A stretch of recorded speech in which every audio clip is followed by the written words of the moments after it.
Dosis 6.1. Una mirada al terremoto de 1999 en el eje cafetero.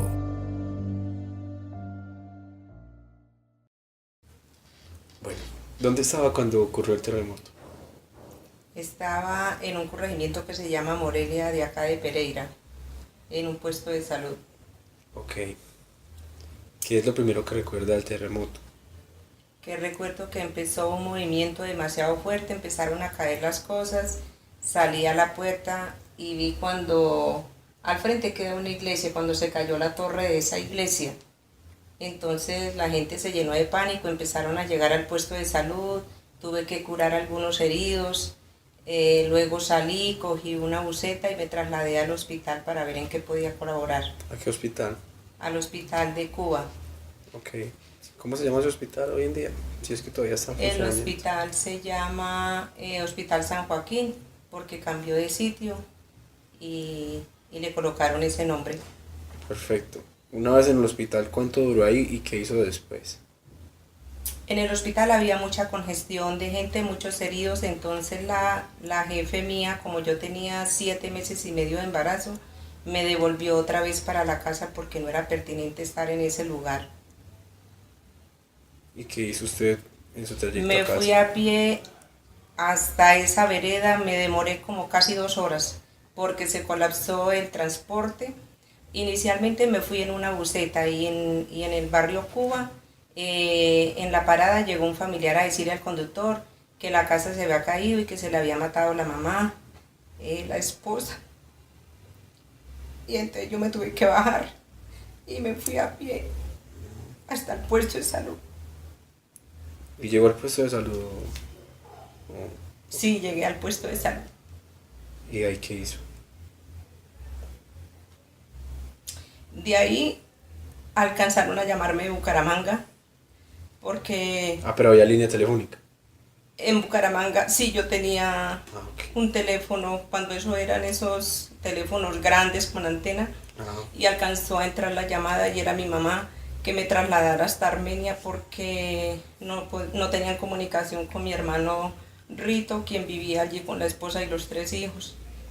Y comencé a buscar pues cómo trasladarme hasta Armenia porque como taparon las vías de acceso principales por el riesgo que había de todos los edificios que quedaron averiados, entonces taparon las vías, y también porque después del terremoto tenían que hacer un censo de los habitantes y de los dueños de los predios para poder en algún momento reponerlos.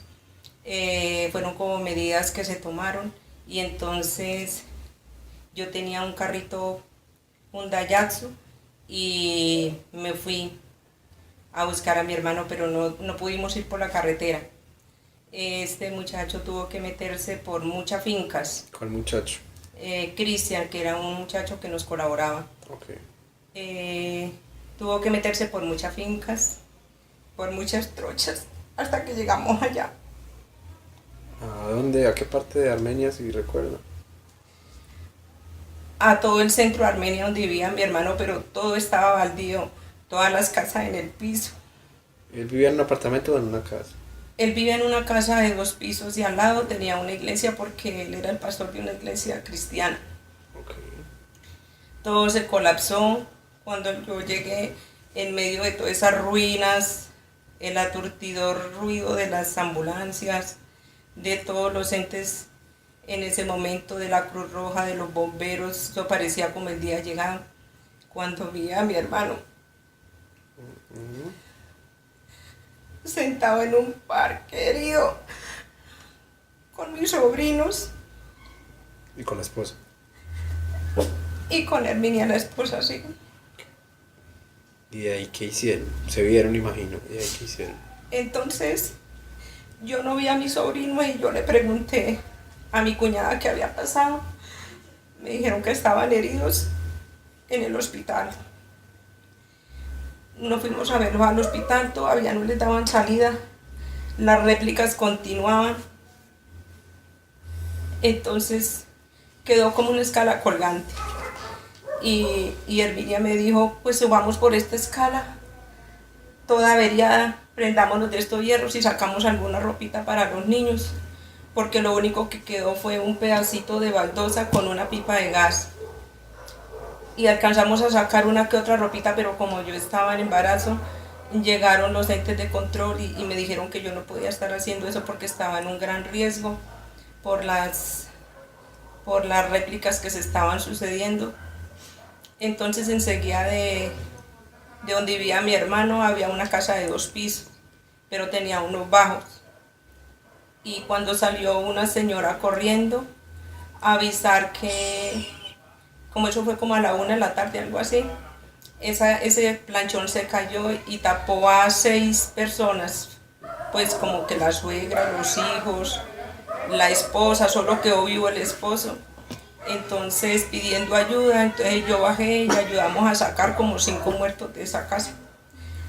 Y después ya nos prohibieron porque ya eran como las 6:30, 7 de la noche. Y estaba otra vez las réplicas y lloviendo. Entonces ya no fuimos al hospital a sacar los niños y a traérmelos en el carro porque me los tuve que traer para Pereira. Pero fue una cosa muy difícil. ¿Y los días después del terremoto qué pasó? Los niños se quedaron conmigo como una semana. No nos podíamos comunicar con mi hermano ni con Herminia porque no había cómo. Los niños muy traumatizados, no dormían. Era diciendo que no iban a volver a ver el papá y la mamá, que los llevaran.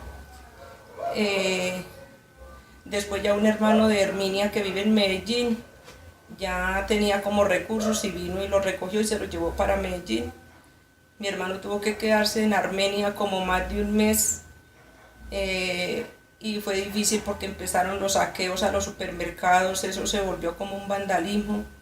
Tuvo que vivir muchas situaciones difíciles y hasta cuando hubo el censo fue que ya empezaron a dejar que la gente se fuera a buscar hospedaje en otra ciudad cercana.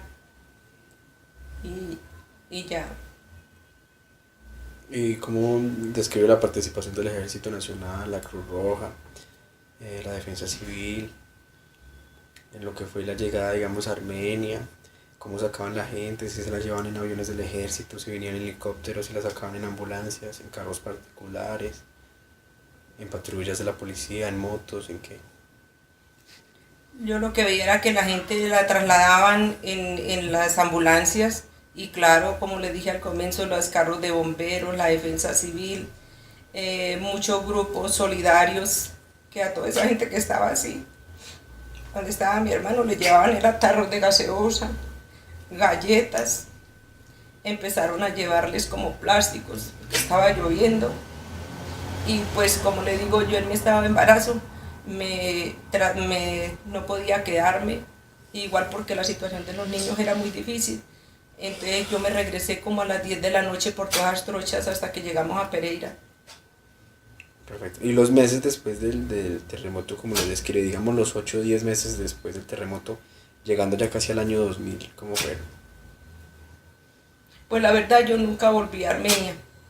Yo nunca volví, lo que veía por los noticieros, que ya se estaban otra vez organizando, ya le habían hecho el censo, ya le habían dado algunas ayudas del gobierno y del mismo municipio a las personas para que subsistieran mientras tenían como una esperanza de volver a rescatar su vivienda. Y ya siguió el proceso, pero no recuerdo más. Okay. Si volvió a Armenia, ¿en qué año volvió? ¿Alguna vez? ¿Sí fue? Yo volví a Armenia como en el año 2007 y ya era otra ciudad, ya estaba normal, otra vez remodelada, otra vez ya competente en el comercio y en todo. Perfecto. ¿Cuándo fue la última vez que fue a Armenia? Como en el 2007, porque yo por allá no volví. Ok. ¿Y cómo describiría Pereira? ¿Qué le pasó a Pereira en ese suceso? Porque siempre se habla de Armenia, pero ¿qué le pasó a Pereira? Pues en Pereira también muchos edificios quedaron muy averiados, muchas catástrofes familiares, más que todo en los barrios más vulnerables. El edificio que queda ahí en el centro, en la octava, con entre 17 y 18, quedó muy averiado porque teníamos que ir por el resultado de unos exámenes precisamente ese día y no se pudo porque quedó demasiado frágil. Lo mismo ese que hay ahí por la 19, donde antes era como el Correo Nacional, también supremamente lastimado.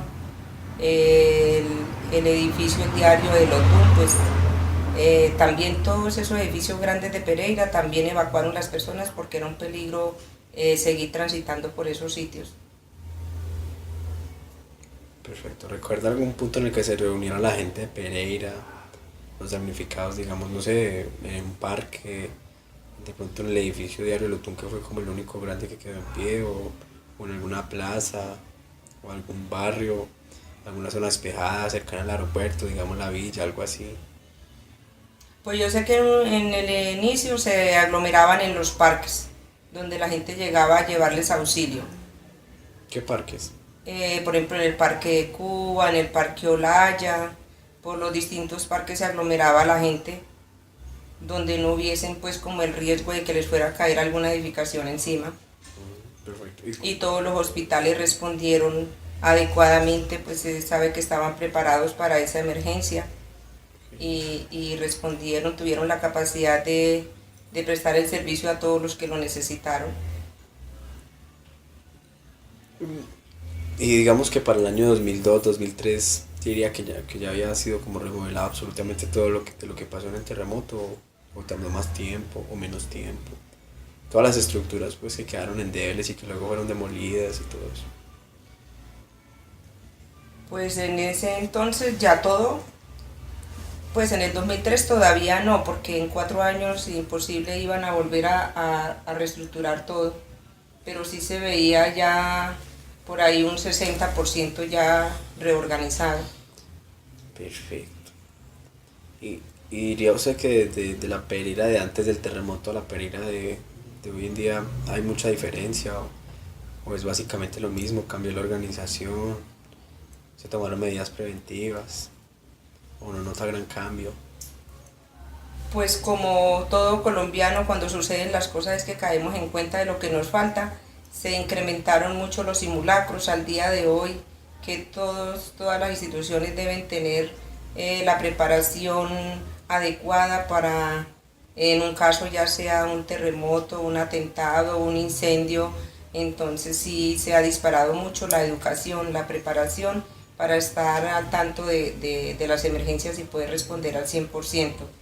Nos han capacitado mucho en salvar las vidas y en eso ha progresado muchísimo Pereira, y también en la parte urbanística porque está, diríamos que sobrepoblado en este momento, y también la parte comercial, la parte turística se ha incrementado. En algo que se destaca es porque cuida mucho las reservas naturales, tanto que se ha declarado patrimonio nacional todo el eje cafetero. Entonces es una ciudad con bastante esperanza, bastante luz. Ok, perfecto. Muchas gracias.